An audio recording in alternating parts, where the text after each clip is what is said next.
우리 이슬기 목사님이 어렸을 때만 생각이 들었었는데, 야, 참 말씀도 너무너무 잘하시고 은혜가 돼서요, 제가 자주 들어가요. 그렇게 훌륭한 목사님이 되셨구나 하는 생각을 해보니까 제가 여기에 오는데 저도 기대가 되더라고요. 제가 은혜를 전하는 사자이기 전에 아까 찬양을 통해서 제가 은혜를 많이 받았어요. 선교제에 가면은 뭔가 준다기보다는 받고 온다고 그러는 마음처럼 제가 더 여러분들의 예배의 모습을 통해서 은혜를 지금 많이 받고 있습니다. 하나님께서 만나게 해주신 것 같아요. 유기송 선한 목적의 원로 목사님은 저보다 2년 후배이긴 하시고 개인적으로 친분이 있지만 잘 몰랐다가 그분의 영성에 제가 흠뻑 빠져가지고 그분의 영성을 제가 본받으려고 애를 썼던 못난 목사 중에 한 사람입니다. 요즘엔 옛날 저희가 목회 시작할 때와 비교해서 말할 수 없을 정도로 목회 환경이 어렵습니다. 그때 우리가 있었을 때는 그냥 부흥은 뭐 평상시 열심히만 하면 다 교회마다 부흥이 됐던 시절이었기 때문에 어떤 면에서는 지금 이 시대가 하나님이 역사하셔서 하나님이 도우시면은 부흥이 되어질 때 그것이 진정한 제가 말하는 수적인 부흥만이 말씀하는 게 절대 아니고요. 그런 부흥이 아닐까 싶습니다. 바로 여기 우리 주님 안의 교회가 그런 교회에 하나님이 쓰시리라 이렇게 믿습니다. 오늘 말씀이 아마 그런 부분에 있어서 또 우리 주님 안의 교회에 필요한 말씀이 되겠다는 생각도 또 들기도 합니다. 아까 첫 번째 부른 복음송가 있죠, 선생님? 네, 그거 설교 끝나고 찬양한다고 하는데 그 찬양을 한번 같이 하면서 기도하는 시간을 갖고 싶어요. 왜냐하면 오늘 본문하고 너무나 똑같은 내용을 담은 찬양이기 때문에 깜짝 놀랐어요. 하나님이 이렇게도 또 마음에 감동을 주시는구나 생각했습니다. 자, 시편은 우리가 다 좋아하는 시죠. 그런데 그 중에서도 저는 이 60편 참 좋아합니다. 여기 표제를 한번 잠깐 보시면 성경을 혹시 갖고 오셨으면 아니면 제가 읽어 드릴 텐데 후반부에 보면 이렇게 말씀합니다. 이 표제가 기네요. 요압이 돌아와 에돔을 소금 골짜기에서 쳐서 12,000명을 죽인 때라고 그렇게 이야기를 하고 있습니다. 그러니까 요압이 아람과의 전쟁에서 돌아와 가지고 에돔을 쳐서 큰 승리를 거둔 겁니다. 큰 승리를 얻었으니까 이것도 참 대단한 일이죠. 사실 다윗이 왕이 되면서부터 계속 승전의 연속이었습니다. 그래서 다윗이 왕이 되었을 때는 이스라엘의 최전성기잖아요. 뭐 우리가 아는 것처럼 모압, 암몬, 블레셋, 소바, 에돔 등등 많은 나라들이 이스라엘 나라에 굴복을 했습니다. 제 목소리가 좀 안 좋죠? 죄송합니다. 2년 전에 제가 은퇴를 했거든요. 2년 먼저 은퇴를 한 이유가 사실은 목소리 때문에 그랬어요. 고민하다가 후임한테 물려주는 게 낫겠다 싶었는데 또 이렇게 설교하다 보면 또 좋아지기도 하거든요. 여러분 마음속으로 기도 좀 해주십시오. 자, 그런데 오늘 여기도 12,000명을 물리쳤다고 한다면 시편 60편의 그 분위기라는 게 굉장할 것 아니겠어요? 막 기쁨과 환호와 하나님을 찬양하는 게 가득할 것 같은데 이 큰 전쟁을 이긴 그런 분위기가 전혀 아닙니다. 오히려 큰 위기와 어려움 가운데 빠져가지고 하나님께 구원을 갈망하는 내용이 있어요. 그래서 좀 이상한 거예요. 이 시가 정말 에돔의 그 12,000명을 소금 골짜기에서 물리친 그때의 그 시가 맞나? 그런 생각이 들어요. 한번 그 분위기를 살펴보면요. 1절 한번 볼까요? 쭉 5절까지 계속되는데 1절 한번 올려봐 주실래요? 한번 같이 읽겠습니다. 하나님이여 주께서 우리를 버려 흩으셨고 분노하셨사오나 지금은 우리를 회복시키소서. 주의 오른손으로 구원하시고 응답하소서. 그 2절, 3절, 4절, 5절이 계속해서 그런 분위기거든요. 근데 제가 이 시편 60편을 묵상하면서 또 연구하면서 깨닫고 보니까 60편 자체에서 하나님이 정말 말씀하시는 것이 있더라고요. 에돔과의 전쟁에서 승리했지만 그 이면에는 사실은 엄청난 위기가 있었다는 것입니다. 에돔의 전쟁에서 큰 승리를 이루기까지 상상할 수 없는 시련이 있었어요. 이스라엘이 무너질 위기까지 처했다는 겁니다. 이 시편 60편의 역사적 정황을 좀 더 살펴보면요, 다윗이 전쟁을 계속 수행하다 보니까 어떤 일이 생기냐? 한 번은 굉장히 힘들고 또 오랜 전쟁이 있었습니다. 북쪽에 아람 나라와 암몬의 동맹군과의 싸움이었습니다. 한 2년 정도 이렇게 걸렸다고 하는데 굉장히 긴 전쟁을 어렵게 하고 있었어요. 군대가 몰라 글러갔어요. 그리고 그곳에서 전쟁을 하는데 군대가 다 북쪽으로 간 사이에 이스라엘 남쪽에 뭐가 있었냐? 에돔이 있었는데 에돔이 이스라엘을 침공한 겁니다. 그 이스라엘 남쪽이 크게 무너져 버리고 말았어요. 그런데 이거는 사실 굉장히 큰 위기입니다. 북쪽에서는 전쟁에 몰두하고 있는데 남쪽이 좀 크게 무너지고 있다. 이건 나라 전체가 좀 흔들릴 지경입니다. 뿐만 아니라 동쪽에는 모압이라는 나라가 있었고 서쪽에는 블레셋이라는 나라가 있었는데 이때다 싶어가지고 호시탐탐 침공할 기회를 엿보고 있었던 그런 때예요. 그러니까는 사면초가의 큰 위기에 빠진 겁니다. 이스라엘이 정말 무너질 수밖에 없는 그런 상황에 왔다는 겁니다. 이것이 시편 60편의 분위기라는 거예요. 근데 이런 가운데 속에서 다윗은 놀라운 승리를 거둡니다. 여러분, 그걸 우리가 오늘 시간에 한번 같이 은혜를 좀 나누려고 합니다. 어떻게 그런 어려운 가운데 속에서, 위기 가운데 속에서도 놀라운 승리를 거둘 수 있었을까? 물론 시편 60편 자체가 이 안에 답이 나와요.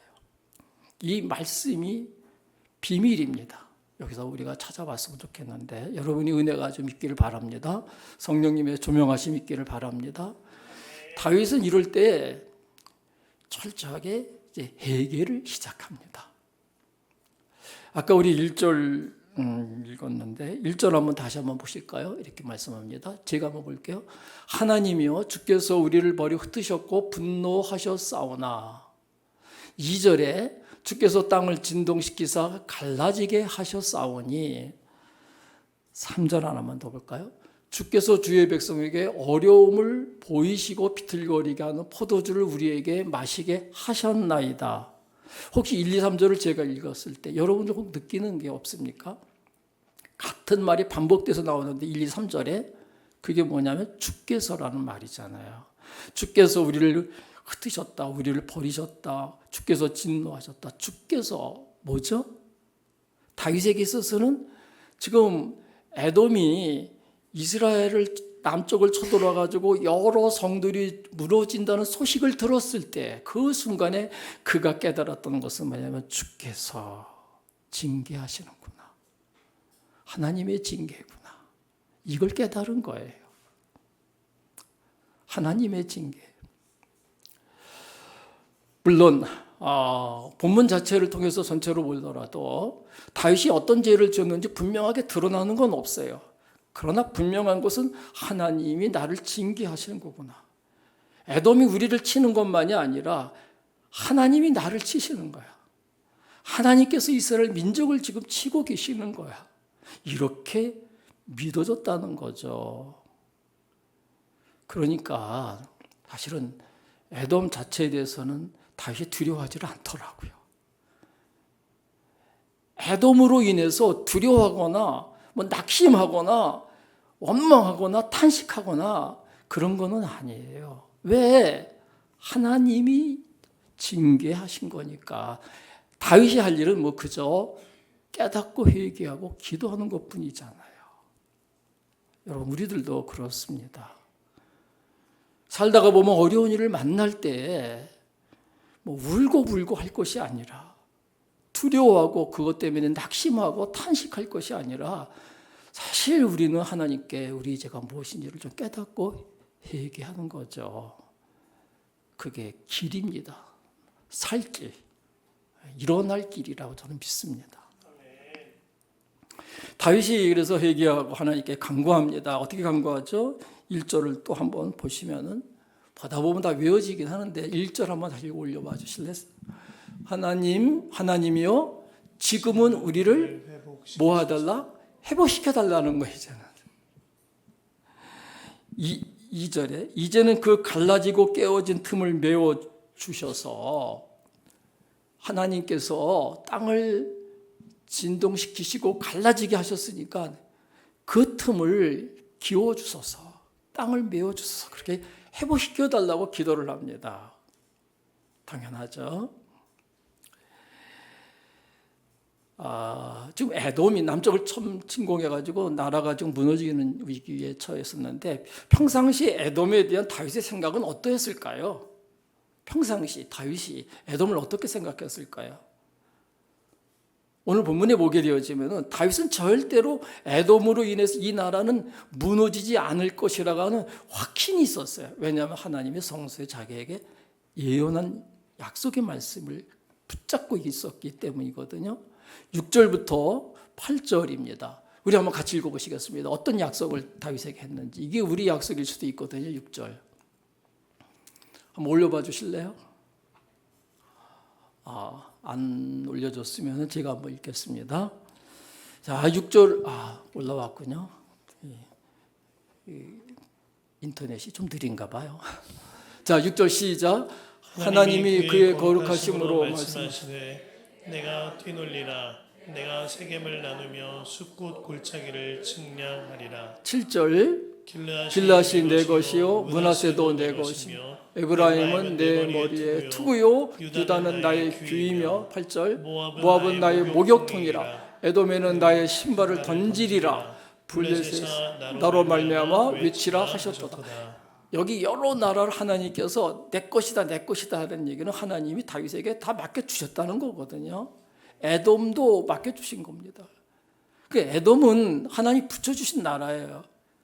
분명히 하나님이 약속하신 것을 다윗은 굳게 믿었을 것입니다. 자, 그런데 지금 에돔이 막 침공하면서 나라가 흔들립니다. 위기에 빠졌습니다. 그러면 이게 이상한 거잖아요. 뭐가 그래도 한참 이상한 겁니다. 아마도 다윗은 주님의 징계를 깨달은 다윗인데 하나님께 묻지 않았겠습니까? 하나님, 뭐가 문제입니까? 그거 중요하잖아요. 뭐가 문제인지 그걸 찾아야 되겠거든요. 에돔에게는 무너질 수가 없어요. 근데 지금 무너지고 있어요. 이유가 있겠죠? 하나님, 이유가 뭡니까? 물었겠어요? 안 물었겠어요? 우리들도 정말 어떤 일들마다 다 하나님께 매사에 이렇게 질문을 할 수 있어야 됩니다. 늘 묻고 살아가야 돼요. 하나님, 뭐가 문제죠? 하나님, 왜 그렇죠? 하나님과의 대화 속에서 답을 얻는 게 제일 우리에게는 하나님 인도를 받는 방법이죠. AI에게 묻지 마시고 하나님에게 물으세요. 요새 젊은이들 보면 다 AI 가지고, 목사님들 보니까 AI 가지고 설교 준비하더라고. 쉬워졌다고 하는데 하나님에게 물어야 되는데 이런 생각을 갖습니다. 아마 다윗은 분명히 물었을 것입니다. 물었어요. 하나님께서 그걸 깨닫게 해주셨습니다. 다윗이 깨달았다는 겁니다. 뭘 깨달았을까요? 아마도 다윗은 자기가 하나님을 온전히 믿지 않고 있구나 하는 걸 깨달았을 것입니다. 온전하게 믿는 줄 알았는데 온전히 믿지 않고 있는 자신의 모습을 본 거죠. 저는 그거를 9절에서 찾고 싶어요. 9절 한번 읽어보실까요? 시작. 누가 나를 이끌어 견고한 성에 들이며 누가 나를 에돔에 인도할까? 여기도 반복되는 말씀이 누가 나를 에돔에 이끌어들 것이냐, 누가 나를 견고한 성으로 인도할 것이냐. 누구긴 하나님의 에돔을 붙여줬으니까 하나님이 이끄실 것이고 하나님이 이루실 것인데, 말은 하나님이라고 하면서도 실제로는 뭐냐면 내가 이룰 것이다 생각이 안 들었냐 그 얘기예요. 그걸 깨달은 거예요. 내 자랑스러운 부하 장수들이, 이 많은 군사들이, 백전노장의 이 엄청난 이 내 군사들이 이룰 것이다 라는 생각이 자기도 모르게 들었다는 거죠. 안 그렇겠어요? 계속해서 승전을 거듭하다 보니까 어떤 생각이 들어요? 하나님만 온전히 의지하는 마음이 이제 자기도 모르게 없어진 거예요. 이게 약해진 거예요. 말은 하나님이 함께 하십니다. 우리 군대와 하나님이 함께 하신다 하면서도 실제로는 하나님이 함께 하는 것을 살펴봤냐? 살피지도 않은 채 자기 능력 믿고 우리 용맹스러운 부하 장군들, 그 많은 군사들 믿고 그냥 전쟁터로 달려나간 겁니다. 그리고 막상 에돔이 침공에 들어와서 위기에 부딪혀 보니까 하나님이 안 계신 거예요. 하나님이 함께 하실 줄만 알았는데 막상 정말 큰 위기에 부딪혀 보니까는 하나님이 없어요. 하나님 없이 전쟁을 하고 있는 거예요.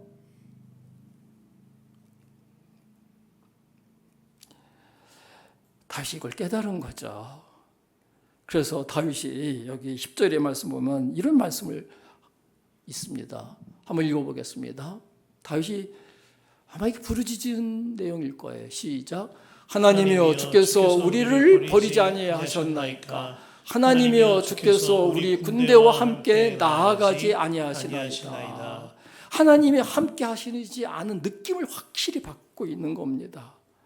그래서 다윗이 회개하고 이제 바로 이제 믿음이 이제 세워지는 그런 과정이 나오는데, 여러분 우리 문제도 이렇지 않습니까? 우리가 바로 그렇지 않을까라는 생각이 들어요.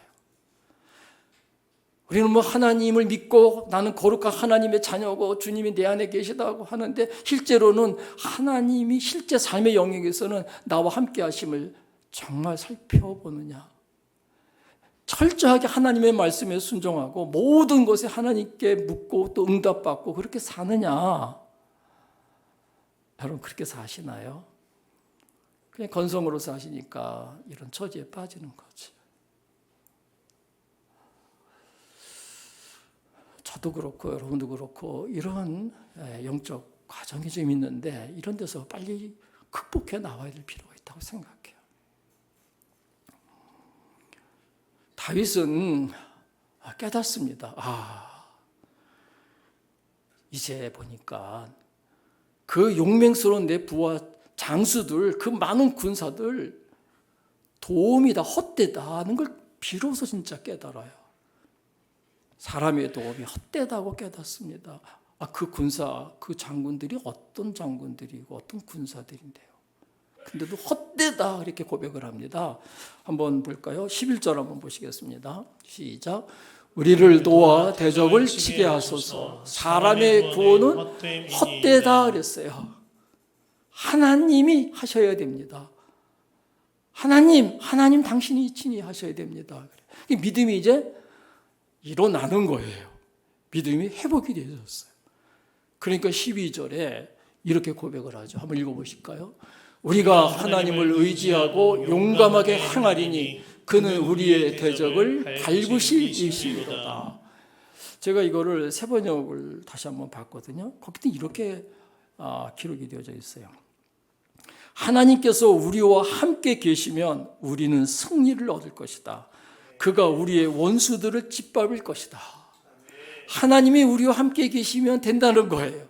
다른 조건이 아무것도 없어요. 하나님이 우리와 함께 계시면. 드디어 다윗이 그 믿음이 회복이 되니까 하나님의 역사가 회복이 되는 거예요. 사랑하는 우리 주님 안에 있는 교회 성도 여러분, 오늘 우리가 점검해야 될 것이 꼭 있죠. 꼭 점검을 이 시간에 하면서 기도했으면 좋겠는데요. 내가 과연 정말 하나님을 하나님으로 섬기고 있는가? 정말 하나님께 순종하고 배세 하나님께 묻고 응답받고 허락받고 하나님의 나와 함께 하심을 확인하였는가? 확인하고 사십니까? 아니면 주님, 저 건성으로 믿었습니다. 저 주님의 말씀에 온전히 순종하지 못했고 주님과 동행하지 못했습니다. 만일 그렇다고 한다면 우리가 오늘 이 시간에 회개해야 될 유일한 회개는 바로 그거라고 생각합니다. 하나님이 함께 해주셔야 됩니다. 하나님이 함께하는 것을 제가 계속 증거를, 하나님 함께 하시는 나에 대한 그 증거를 제가 확인하며 살고 싶어요. 그렇게 기도하셔야 됩니다. 다윗이 그렇게 기도를 했더니, 그리고 회개하고 하나님께 부르짖었더니만 소돔 골짜기에 있는 에돔의 군사들을 일거에 다 멸절시키고 큰 승리를 가져다 준 거죠. 하나님의 역사가 회복이 되어진 걸 볼 수가 있습니다.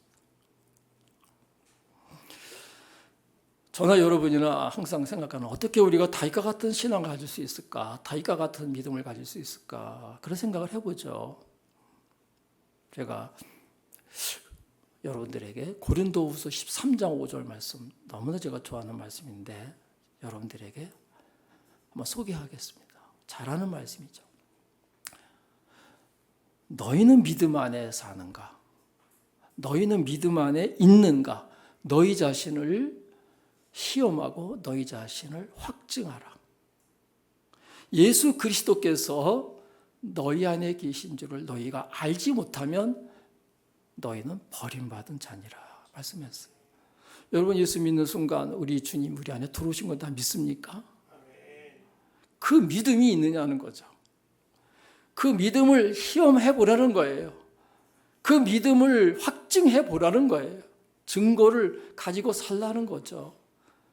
예수 그리스도께서 우리 안에 계신 거, 그거 정말 여러분들이 믿는다고 한다면은 어떻게 돼야 되겠어요? 그 예수님을. 그 예수님과 친밀하게 나가 교제할 수밖에 없죠. 누구에게 물어봐? 그분에게 물어보죠. 누구를 바라봐? 그분을 바라보죠. 무슨 음성을 들어? 그분의 음성을 듣죠. 누구 인도를 받아? 그분의 인도를 받죠. 우리가 하는 일이 누가 도와줘요? 다 그분이 하시는 일이에요. 그분과 나는 하나입니다. 이게 다윗의 믿음으로 하나님 우리 인도하시는 참 은혜의 길이죠.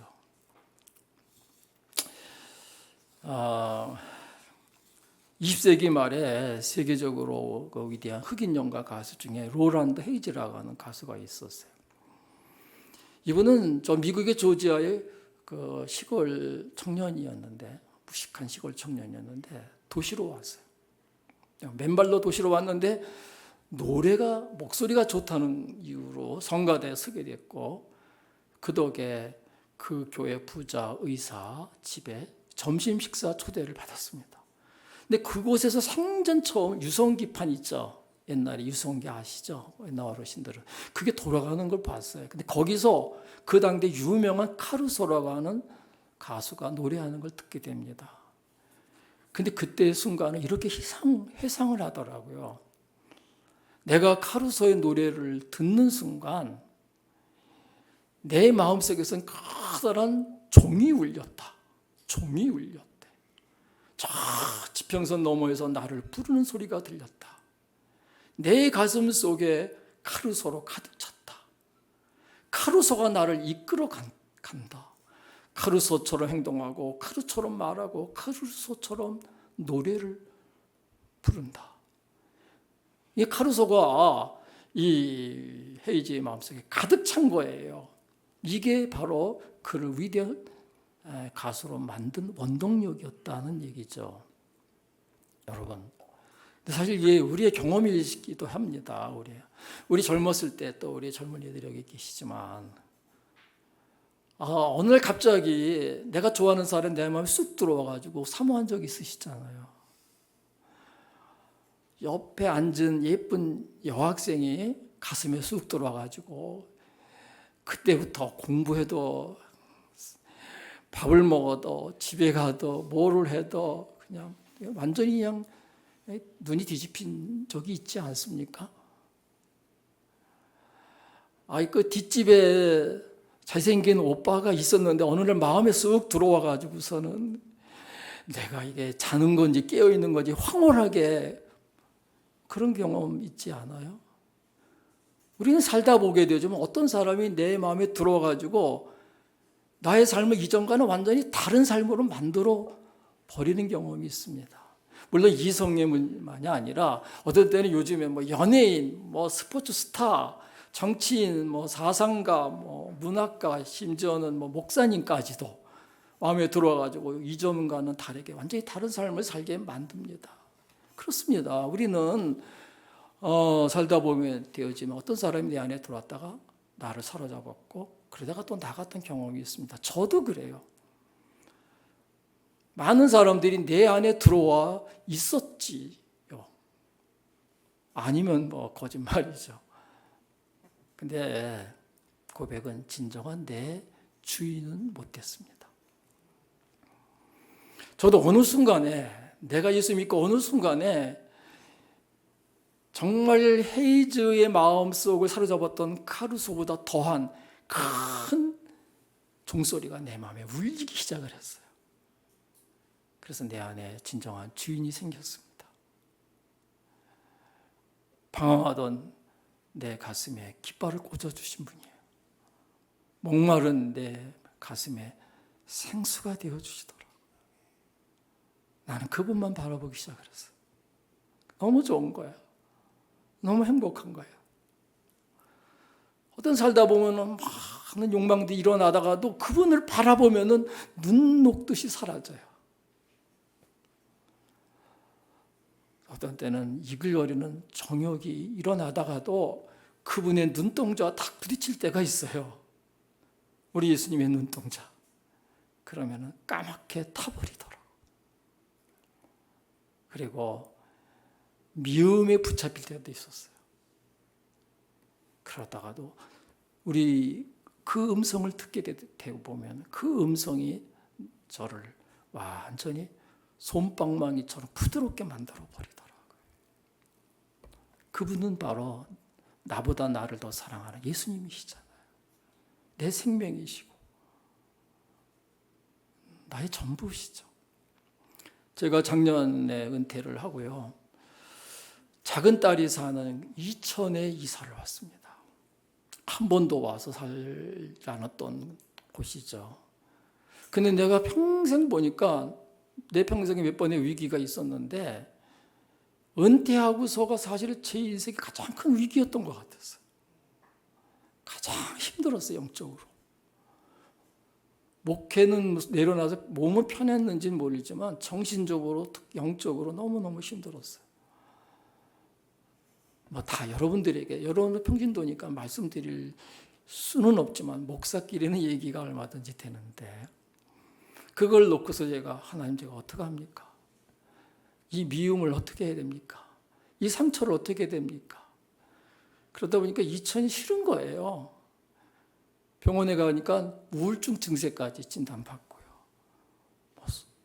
속이 안 좋아지고 점점 몸이 좀 안 좋아지는 거예요. 이러다가 내가 어떻게 되겠다는 생각이 다 들더라고요.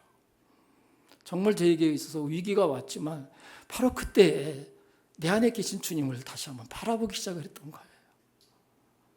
주님을 바라보면서 주님께서 주시는 그때마다 말씀이 있었어요. 그때마다 위로가 있었어요. 달라졌어요. 그래서 지금은요, 이천이 거기 뭐 5년 살고 10년 살고 서울서 오고 뭐 성남서 이사 오셨던 분들 뭐 얘기를 들어보면 아직도 여기가 자기가 살만한 데가 안 된다고, 또 이사할 거라고, 여기 정이 안 붙는다 그러고, 여기가 뭐 그냥 사니까 산다고, 그런 분들이 많더라고요. 근데 저는 안 그래요. 이제는요. 딱 한 번은 차를 타고서 집에 오는데, 이천에 오는데 갑자기 내 고향 같아졌어. 편안해요. 아, 이게 무슨 마음이지? 이게 누가 주신 거지? 주님께서 내 안에서 말씀하시는 거예요. 그래서 고향 같은 타향살이를 지금 제가 하고 있습니다. 아까 그 주 하나님 지으신 모든 세계 찬양하는데 전 2차 생각하고 찬양했어요. 거기는 그냥 도농복합도시라요. 밤에도 별도 잘 보이고 옆에는 냇가도 있고 뭐 맹꽁이 소리부터 봄에 지금도 별별 소리가 다 나죠. 산에서. 너무 좋은 거예요. 너무 좋은 거예요. 이제는 내 고향이다. 고향 같은 마음을 줘가지고 만족하고요. 올해는 하나님께서 저에게 또 일을 하나 주셨는데, 제가 시니어가 됐잖아요. 그래가지고 일거리 하나 생겼습니다. 하나님 주신 거더라고요. 그 많은 일거리. 2000 시니어에 일하는 사람들이 2000명이 넘는 데는데 수십 가지 일 중에서 하나님이 나에게 주신 일이 있어요. 그게 뭐냐면은 신방하게 하더라고. 독거노인들. 그래서 지금도 가정 신방하면서 그분들과 이야기를 듣고 거기 일구 장비가 어떤지 그 이제 물어보고 이제 그 테스트하고 그러게 하면서도 많은 분들의 그 어려움들을 거기서 알게 되고, 그분들을 또 통해서 내가 깨닫고 배우는 것도 많이 있어요. 어떤 때는 찾아서 외로우실 때 기도해 드릴까 하면 제가 기도해 드리면 그게 좋아가지고 같이 눈물을 흘릴 때도 있고, 그냥 뭐 하나 더 드리려고서 앞에서 가져온 건데 그걸 저한테 막 주는 거를 그냥, 이런 게 신방 아니에요? 이거 목회 아니에요? 여러분 남의 일이니까 별로 관심이 없는 것 같은데 참 너무 좋아요. 예수님 때문입니다. 아까 고린도후서 13장 5절 말씀을 소개했는데, 예수 그리스도께서 우리 안에 계시면 우리의 왕이 되기를 원하세요. 왕. 여러분 예수님을 왕으로 삼으시길 바랍니다. 오늘 우리 가운데 속에서도 정말 힘들 때, 어려울 때, 안 된다, 절망스럽다 이런 분들이 계시다가 한다면은 한번 나 자신을 점검해 봅시다. 내가 주인이 없어서 그런 거 아닌가? 내가 주인이기 때문에 그런 거 아닌가? 예수님 외에 어떤 사람도 주인이 되면 결국은 무너집니다. 무너져요. 무너지지 않고 다시 일어날 수 있는 유일한 길은 예수 그리스도를 나의 왕으로 모시는 거예요. 내 안에 오셨으니까. 나의 진정한 주인으로 모시는 겁니다. 다윗이 늘 승전만 있었던 건 아니잖아요. 어떤 때는 완전히 파산한 사업가처럼 될 때도 있었고요. 어떤 때는 회복 불가능한 중환자처럼 될 때도 있었고, 어떤 때는 모든 것이 다 끝장난 사람처럼 살아갈 때도 있을 때 한두 번이 아니었어요. 그런데 그때마다 자신이 왕 되심, 그걸 살지 못했던 것을 온전히 회개하고, 그리고 하나님이 나의 왕 되심을 분명하게 고백했을 때에 기적 같은 회복의 역사가 일어난 거예요. 오늘 우리 시간에 기도하십시다. 찬양하고 기도하시니 다윗처럼 기도하십시다. 하나님, 저 하나님 함께 하셔야 됩니다. 주님을 나의 왕으로 모시겠습니다. 분명하게 이 고백, 이 기도가 오늘 우리가 해야 될 회개 기도라고 생각하고요. 아까 그 문들아, 한번 같이 찬양하실까요? 네.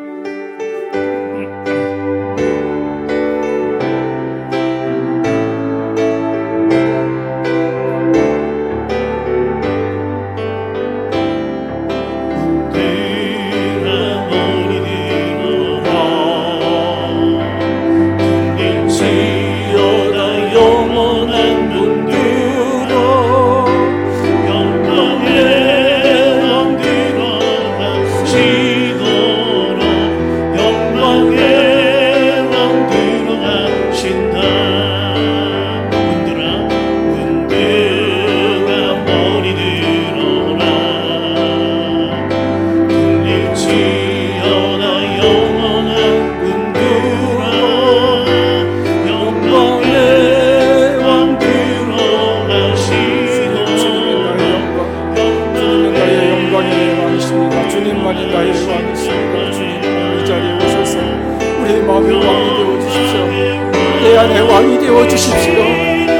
영원히 왕이십니다. 주님 오셔서 우리 안에 오셔서오니 우리를 다스려 주십시오.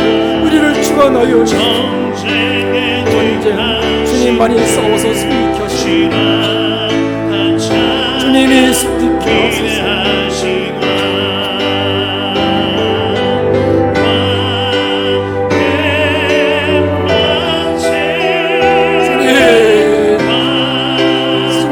주님을 향하여 부르고 싶습니다. 우리에게 입술의 개가를 부리게 해주십시오. 우리를 통해서 주님이 역사하셔서 우리는 아무것도 아닙니다. 내 자신 나도 모르게 흩어졌던 우리의 신앙을 회복시켜 주십시오. 주여 주를 향하여 우리의 마음을 엽니다. 주여 우리의 마음 주님 오셔서 주님이 나의 생명으로 오셨습니다. 내 전부입니다. 할렐루야. 하나님을 찬양합니다. 하나님 우리 안에 주님께서 오신 것을 믿습니다. 주여. 한번 두 손을 들고 하나님께 기도하십시다. 아버지, 나도 모르게 내 삶에 어려움이 있을 때 그것을 바라보면서 낙심하거나 때로는 길이 없다고 하거나 원망하고 살지는 않았습니까? 이제 깨닫게 해주십시오. 다윗처럼 하나님이 하시는 거구나, 주께서 하셨구나. 오늘 주를 바라보는 저희들 다 되기를 원합니다. 그리고 내가 어떻게 해야 되겠습니까? 내 영적인 이러한 잘못된 부분들을 깨닫게 해주셔서 그 부분을 놓고 하나님 앞에 기도할 수 있기를 원합니다. 하나님, 다윗과 같이 우리의 신앙이 분명해지게 하옵소서. 왕으로 주님을 고백하게 하옵소서. 하나님이 함께하는 그런 믿음으로 살게 해주십시오. 우리 주여 한번 부르고 통성으로 기도합니다. 주여. 할렐루야. 하나님 감사합니다. 왕께 오직 왕께 경배하고 찬양합니다. 매번 매 순간에 우리는 우리의 삶에 있어서 주님이 계십니다. 매번 주님께 다 맡기고 의지하고 살아가고 주님의 인도를 받고 주님이 주시는 힘과 능력을 얻어서 우리가 살아가기를 원합니다. 하나님의 놀라우신 능력이 다윗에게 오늘 이 주하님 안에 있는 교회에 이루어지게 해주십시오. 하나님 감사합니다. 나의 하나님이여, 기도하며 저의 손이 일어날 때에 일어나게 도와주소서. 믿음으로 일어나게 도와주소서. 할렐루야. 하나님만 바라보고 살아가기를 원합니다. 주님이 우리의 다윗입니다. 우리의 다윗을 바라보고 살아갈 수 있는 저희에게 다 되게 하여 주시옵소서.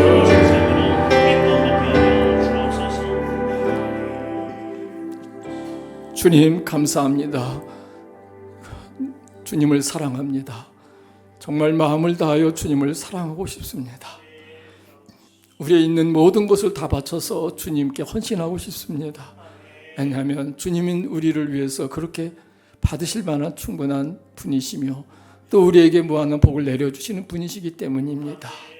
시간에 연약하지만 주님을 바라보는 성도들마다 주의 오른손으로 굳게 잡아주시고 일으켜 세워 주시옵소서. 믿음을 회복시켜 주시옵소서. 믿음으로 일어나게 도와 주시옵소서.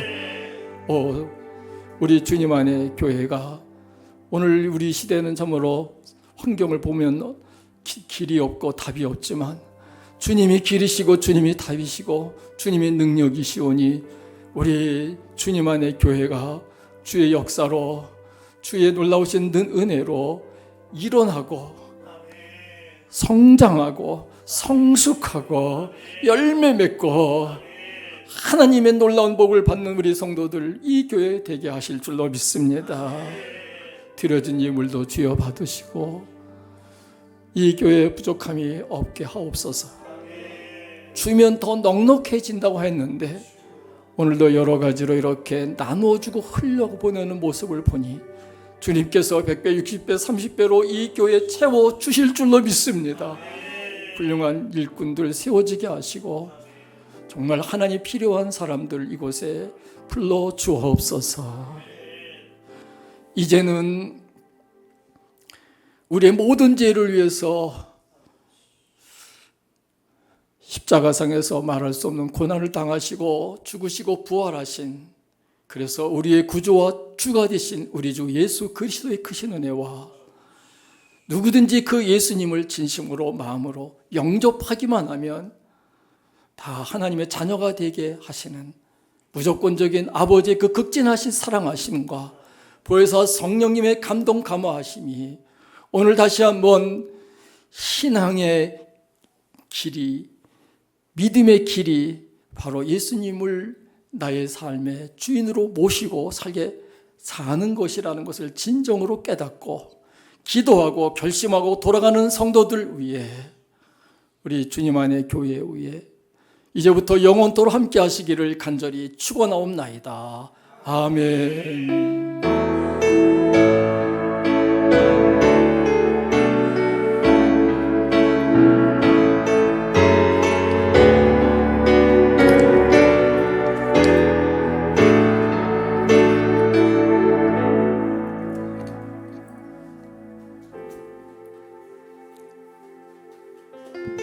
우리 오늘 예배 마쳤는데요. 말씀 전해주신 강상 목사님께 너무나 감사의 박수를 드렸으면 좋겠습니다.